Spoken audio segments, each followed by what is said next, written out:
اعوذ باللہ من الشیطان اللعین الرجیم، بسم اللہ الرحمن الرحیم۔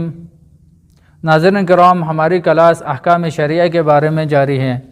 آج ہم تیمم کے صحیح ہونے کے لیے کیا شرائط ہے وہ آپ ناظرین کے سامنے عرض کروں گا۔ شرائط تیمم چند شرائط ہے۔ پہلی شرط ہے اعضائے تیمم پاک ہو۔ اعضائے تیمم کیا ہے؟ پیشانی ہے اور دونوں ہاتھ ہے، ان کا پاک ہونا ضروری ہے۔ دوسری شرط ہے پیشانی اور ہاتھوں کے اوپر سے نیچے کی طرح مسح کریں، یعنی آپ وضو کرتے یہی وضو میں بھی یہی شرط ہے، وضو کرتے وقت پانی اوپر سے نیچے کی طرف ہو یا ہاتھ اوپر سے نیچے کی ہاتھ کو کھینچ لیں۔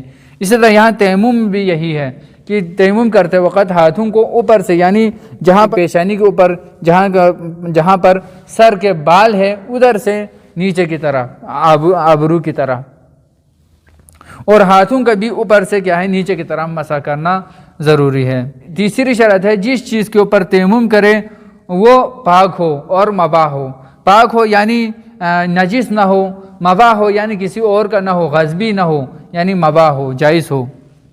چوتھی شرط ہے ترتیب سے ہو، یعنی تیمم کرتے وقت ترتیب سے تیمم کریں، یعنی سب سے پہلے پیشانی پر ہاتھ مسح کرے، پھر اس کے بعد دائیں ہاتھ کے اوپر پشت پر، پھر بائیں ہاتھ کے پشت پر مسح کرے، یہ ضروری ہے۔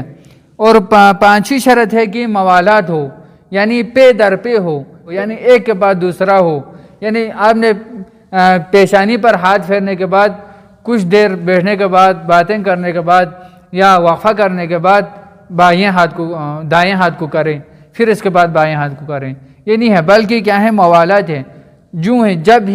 جب آپ نے پیشانی پر ہاتھ پھیرا، جوں ہی فارغ ہو، اس کے بعد فوراً دائیں ہاتھ کو، پھر بائیں ہاتھ کو، یہ موالات ضروری ہیں۔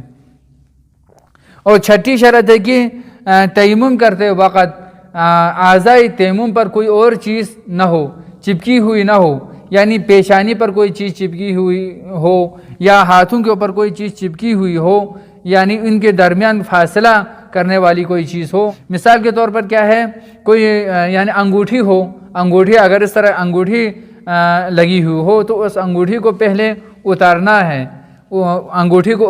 ہے، یا کوئی چیز چپکی ہوئی ہو تو اس کو پہلے اتارنا ہے، پھر اتار کے اس کے اوپر سے مسح کرنا ہے۔ لیکن اگر کوئی چیز رکاوٹ بننے کی کوئی چیز لگی ہوئی ہو تو اس صورت میں تیمم باطل ہوتا ہے۔ جس طرح سے وضوئی جبیرہ ہے اسی طرح تیمم میں جبیرہ بھی ہے۔ اس کے لیے بھی چند شرائط ہے۔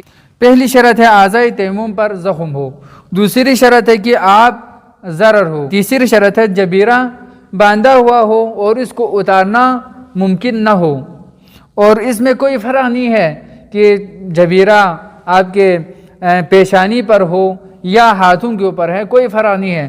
ان تمام صورتوں میں جس طرح وضوئی جبیرہ کرتا ہے اسی طرح سے تیمم میں جبیرہ کرنا ضروری، یعنی اعضائے تیمم پر زخم وغیرہ ہے تو اسی کے اوپر سے آپ نے تیمم کرنا ہے۔ تیمم کے لیے جو مسح ہے وہ اسی کے اوپر سے تیمم کرنا ہے۔ یہاں پر وضو کے بدلے میں تیمم کر رہا ہے یا غسل کے بدلے میں تیمم کر رہا ہے، کوئی فرق نہیں ہے، دونوں میں کوئی فرق نہیں ہے، لیکن صرف کیا ہے نیتوں میں فرق ہے۔